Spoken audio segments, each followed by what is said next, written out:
بسم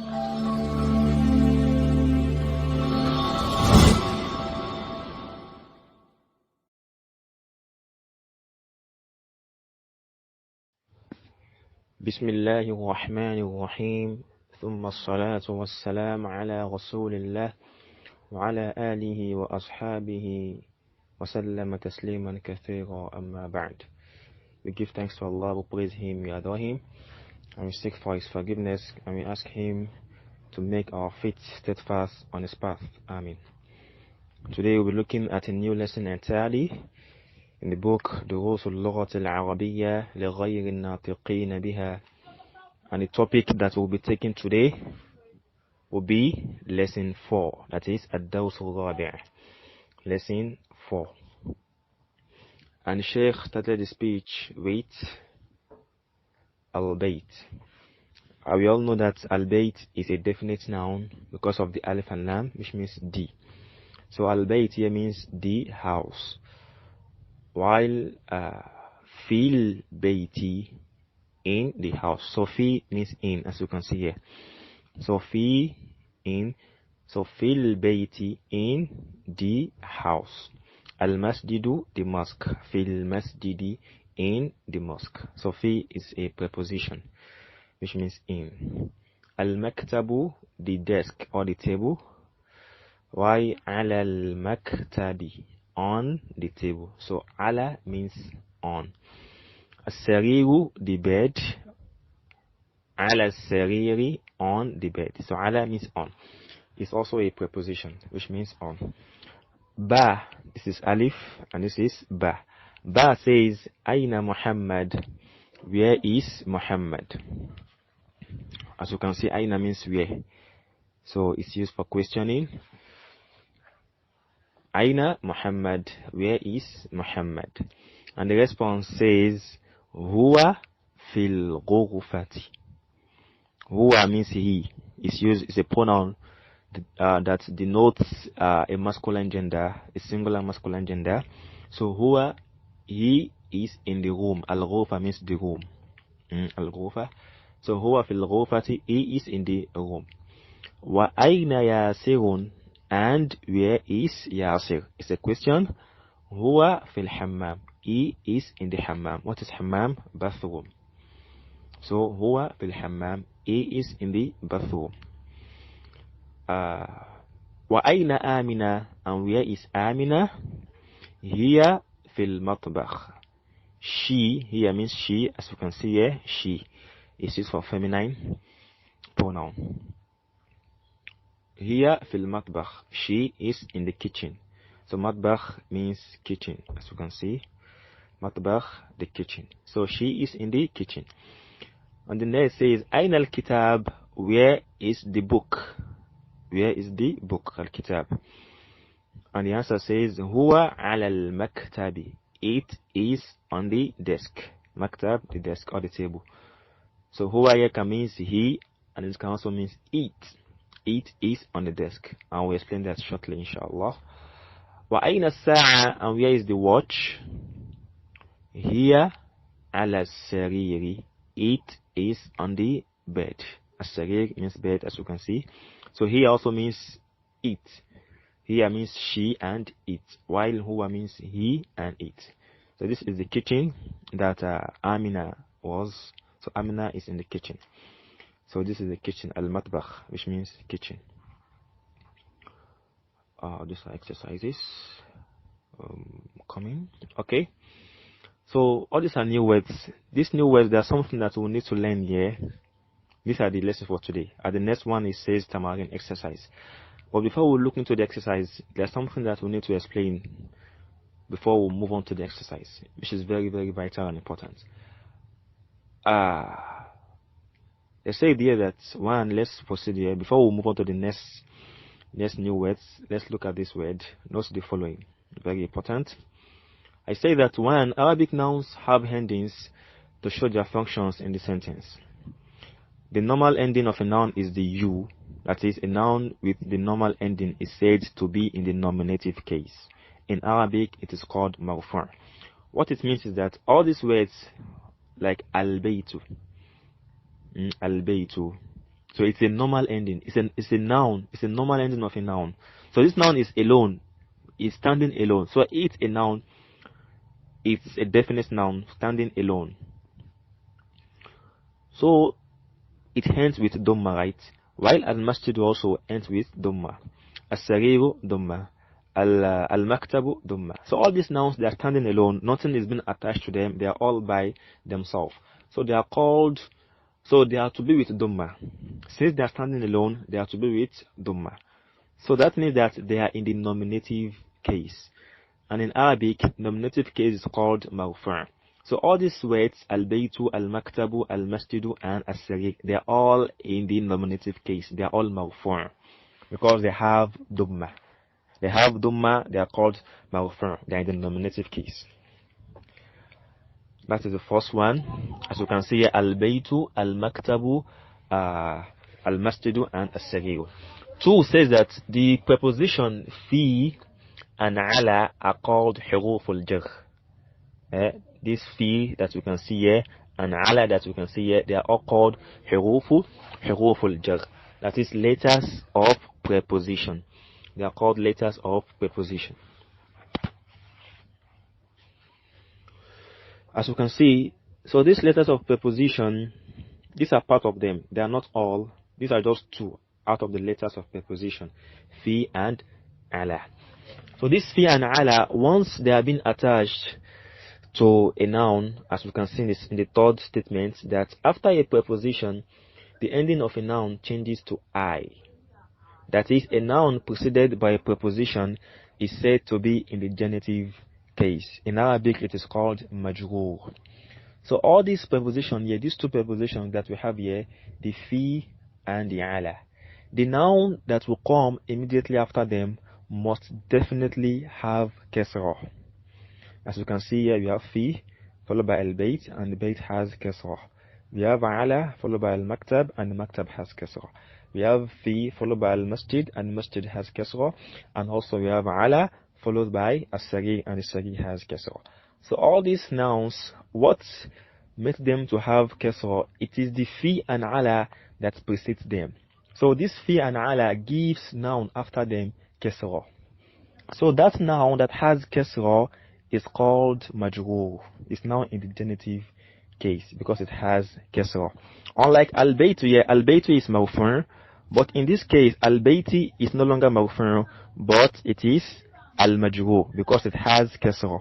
And what made it to have kasra? It is the fi that came before it, as you can see. 4 says that most feminine nouns end with a round ta. Ta al-marbuta, round ta. In some book it will be called closed ta. But there are some which do not have such ending. There are some feminine nouns that end with this closed ta. We have some here like Aminatu, Fatimatu, Halimatu, Sumayyatu, and the likes. Why there are some feminine nouns that do not have such ending, like Mariamu, Zainabu, and the likes. So these are part of the ways for us to differentiate a feminine noun from a masculine noun. So if you see a feminine noun, or if you see any noun in general that has this ta, this round ta, such a noun is classified to be a feminine noun. Example is as-sa'atu. As-sa'a is an inanimate object. It is classified to be a feminine noun because it has this ta. Likewise, al-ghurfatu is a feminine noun because it has this ta.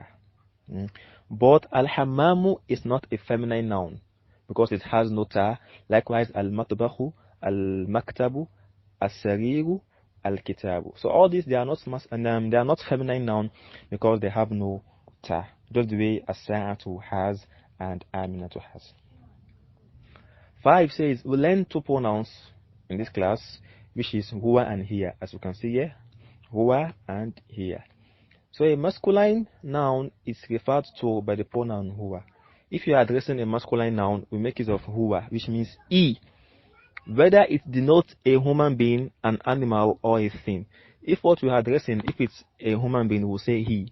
But if it is an animal or a thing, then we'll make use of it. So huwa here will be used. That is why we have it here like this.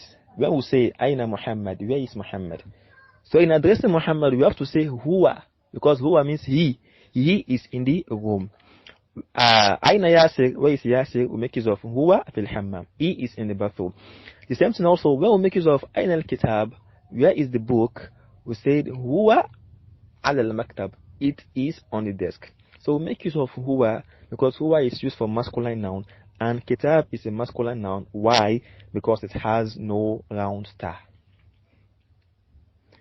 But while a feminine noun is referred to by the pronoun here, whether it denotes a human being, an animal, or a thing. So if we are addressing a feminine gender, we make use of here, be it a human being or an inanimate object.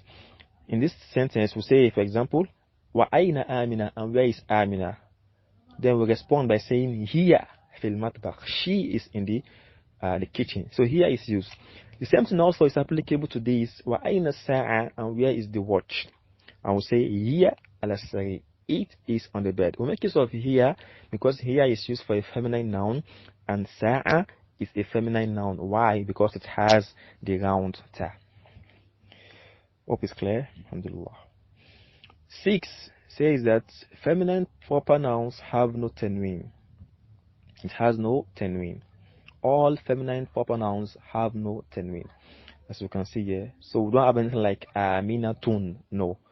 But it is only Aminatu, Aishatu, Zainabu, Fatimatu, Ruqayyatu, Halimatu, Sakinatu. The ta there will not be with tanween, but with only one dhamma. But while some masculine nouns have tanween, it has tanween. Some masculine proper nouns. Some masculine proper nouns has tanween.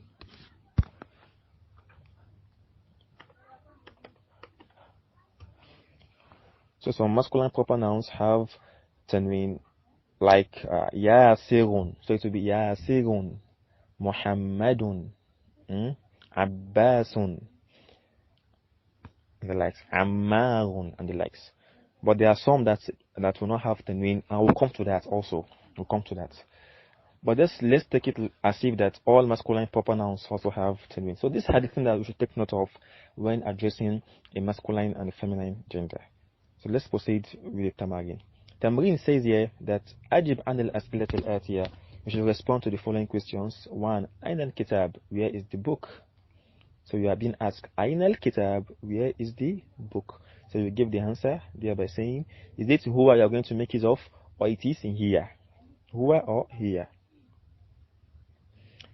So make use of the appropriate word. Let me assist. I can say huwa ala al-sarir. Huwa ala al-sarir. It is on the bed. Aina Muhammadun, and give the answer. 3 says Aina sa'atu. Take note, here will be here and not huwa, because sa'a is a feminine gender, so it will be here ala, then give the answer. Aina Yasirun, Aina Aminatun. 6 says Aminatu fil ghurfa. Is Amina in the room? If it is yes, you say Na'am hiya fil ghurfa. Yes, hiya fil ghurfa. She is in the room. 7. Ayasirun fil matbakh. Is Yasir in the kitchen? You say Na'am. If it is a yes, Na'am huwa fil matbakh. You make use of huwa. Yes, he is in the kitchen. 8. Man fil ghurfa. Who is in the room? Who is in the room? Then you say Aminatu fil ghurfa. Amina is in the room. 9 says Woman fil hammam. And who is in the bathroom? Then I give the answer. 10 says Mada ala al-maktab. What is on the desk? Then give the answer. And the 11th one says Mada ala al-sarir. What is on the bed? 2 says Iqra waktub ma'a dhabti awakhir al-kalimat. You should read and write by placing the appropriate haraka at the end of all these words. So they want for me to place the haraka at the end of these words. So we've learned some things, that some word will have dhamma, while some words will have dhammatain. Some words will have kesra, as we've learned. So here will be al-mad, madrasatu with Dhamma. It cannot be with Kesra because it's not in the genitive case. It is alone. It is standing alone. So it will be with Dhamma. One Dhamma. And not two Dhamma because Alif and Lam has preceded it. We've discussed all of this. Here will be Fil Madrasati with Kesra. Fil Madrasati with Kesra. Because Fi is here and we have Al Madrasa. Fi gives noun after it Kesra. So it will be Fil Madrasati in the school. Here will be Fil Bayti. And here will be Al Baytu. So you can assist with the rest. The next says Iqra waqtu bishurid and write. We have At-Talibu fil Jami'ati. The student is in the university. Al-Jami'ah is being written here to mean the university. Al-Jami'ah, the university. So it says At-Talibu Dhamma fil Jami'ati. Jami'ah we have Kesra because of the fi. So fil Jami'ati. The student is in the room. 2 is Ar-Rajulu fil Masjidi. The man is in the mosque. 3 Aina Tajiru. Where is the trader? Huwa fid Dukani. He is in the shop. 4 Al-Qalamu ala al-Maktabi. The pen is on the desk. 5 Aina Zainabu. Where is Zainab? Hiya fil Ghurfati. She is in the room. 6 Aina al-Waraqu. Where is the paper? Huwa ala al-Maktabi. He is on the desk. 7 Aina al-Mudarrisu. Where is the teacher? Huwa fil fasl. He is in the class. 8 Aina Yasirun. Where is Yasir? Huwa fil mirhadi. He is in the toilet. Mirhad means toilet. 9 Ash-Shamsu wal-Qamaru fis Samai. The sun and the moon are in the heaven. Sama means heaven. And the last one says Man fil fasli. Who is in the class. So these are words. These are masculine names and these are feminine names. All these names, we will see that they are with Dummatan, they are with Tudumma. So all these are masculine proper nouns that has Tudumma, Muhammadun, Khalidun, Hamidun, and the likes. While all these are feminine proper nouns that has only one Dhamma, that is the law. So Aminatu, Zainabu, Fatimatu, the likes. And the last one says, اقرأ واكتب مع ضبط أواخر الكلمات. You should read and write by placing the appropriate haraka in the last letter of all these words. So the one that will have one Dhamma, you place it on them, and the one with two Dhamma, you place it on them. So the first will be Hamidun with two Dhamma, and this will be Zainabu with one Dhamma. So you can assist with the rest. Inshallah, I'll stop here. May Allah subhanahu wa ta'ala make it easy for us all. صلى الله وسلم سبحانك اللهم وبحمدك أشهد أن لا إله إلا أنت أستغفرك وأتوب إليك والسلام عليكم ورحمة الله وبركاته.